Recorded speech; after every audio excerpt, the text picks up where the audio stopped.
Geliefdes, vandag wil ek julle herinner aan die grootste boodskap wat nog ooit aan die mensdom gegee is. Die goeie nuus van Jesus Christus.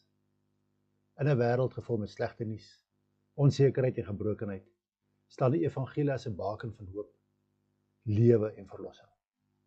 Die woord evangelie beteken goeie nuus. Maar wat is hierdie goeie nuus? Dit is die nuus dat God uit sy onmeetbare liefde sy enigste seun Jesus Christus in die wêreld gestuur het om sondaars soos ek en jy te red. Johannes 3 vers 16 verkondig hierdie waarheid so mooi. Want so lief het God die wêreld gehad, dat hy sy eniggebore seun gegee het, sodat elkeen wat hom glo, nie verlore mag gaan nie, maar die ewige lewe kan hê. Die goeie nuus begin met die werklikheid van ons behoefte. Romeine 3:23 sê, want almal het gesondig en dit ontbreek hulle aan die heerlikheid van God. Ons is almal geskei van God as gevolg van ons sonde.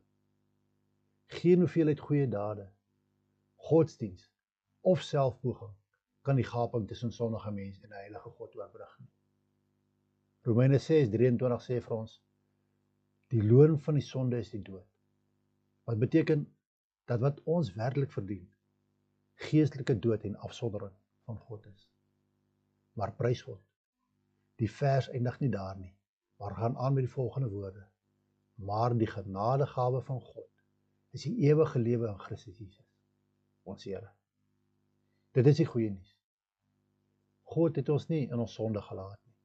Hy het opgetree. Hy het sy seun Jesus, ten volle God en ten volle mens, gestuur om die sondelose lewe te leef, wat ons nie kon leef nie, en om die dood te sterf, wat ons verdien het.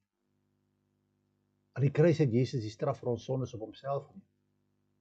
Jesaja 53 vers 5 verklaar, maar hy is ter wille van ons oortredings deurboor, ter wille van ons ongeregtighede is hy verbrysel.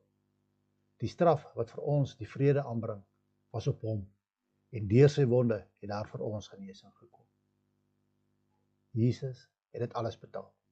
Hy het die toorn van God gedra, sodat ons met die Vader versoen kan word. Maar die storie eindig nie met die kruis nie. Op die 3de dag het Jesus weer opgestaan. Die dood kon hom nie vashou nie. Die opstanding is 'n bewys dat Jesus sonde en dood oorwin, en dat sy offer vir God aanneemlik was. 1 Korintiërs 15 vers 20 sê, maar nou is Christus opgewek uit die dode. Hy het die eersteling geword van die wat ontslaap het. Omdat hy lewe, kan ons ook die ewige lewe hê. Wat beteken dit vandag vir jou en my? Dit beteken vergifnis is beskikbaar. Dit beteken dat jy nie langer die las van skuld en skaamte hoef te dra nie. Dit beteken dat die ewige lewe, die lewe met God, nou en vir ewig, 'n vrye gawe is aan almal wat glo. Efesiërs 2 vers 8 tot 9 herinner ons. Want uit genade is julle gered deur die geloof. En dit is nie uit julle self nie. Dit is die gawe van God. Nie uit die werke nie, sodat niemand mag roem nie. Die goeie nuus vereis 'n reaksie. Jesus roep ons op om ons te bekeer, om weg te draai van ons sonde en om in hom as Here en Verlosser te glo. Johannes 1 vers 12 sê, maar almal wat hom aangeneem het, aan hulle het hy die mag gegee om kinders van God te word, aan hulle wat in sy naam glo. Wanneer ons op Jesus vertrou, word ons in God se familie aangeneem, nuwe skepings gemaak en verseël met die belofte van die Heilige Gees. Geliefdes, dit is nie net antieke geskiedenis nie, dit is lewende waarheid wat lewens vandag verander. Dieselfde Jesus wat sondaars 2000 jaar gelede gered het, is dieselfde Jesus wat vandag red. Niemand is te ver weg nie. Geen sonde is te groot nie. Sy genade is voldoende. Sy liefde is meedoenloos. Laat ons dus verheug in hierdie goeie nuus en dit met vrymoedigheid verkondig. Laat ons lewe as mense wat verlos is. Mense van hoop, lig en liefde. Mag ons lewens 'n getuienis wees dat Jesus red, dat Jesus leef en dat Jesus weerkom.